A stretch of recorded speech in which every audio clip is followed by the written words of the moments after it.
Hey Symbolic, I really liked your video. It got me thinking about the liar, lunatic, or Lord dilemma, I guess you could call it. It's something I've thought about. I kind of like it, and I kind of like your take on it as well. So I just figured I'd respond with this little blurb.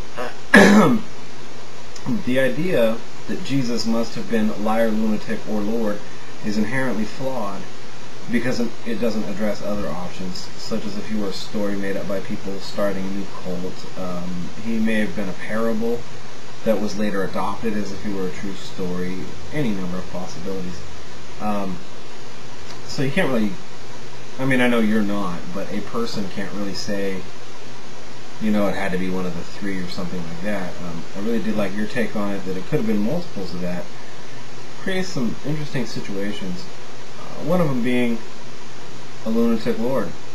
Maybe Jesus was crazy, and yet still the Son of God. Or a liar Lord, which would explain why evolution has so much evidence for it, despite the fact that the Bible says it's completely false.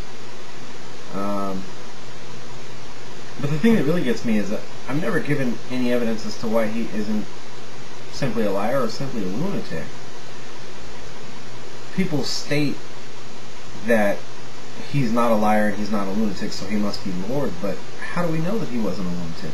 How do we know that he didn't simply think he was the Son of God, but maybe have a few parlor tricks that got bloated into the vast miracles that we now read about?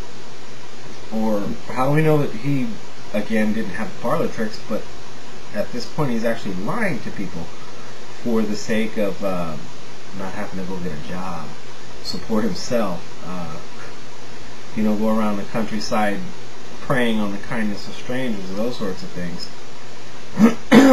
Of course, none of that really means anything about Jesus personally, simply because without positive assertions for claims, we're back at square one as to whether Jesus even existed in the first place.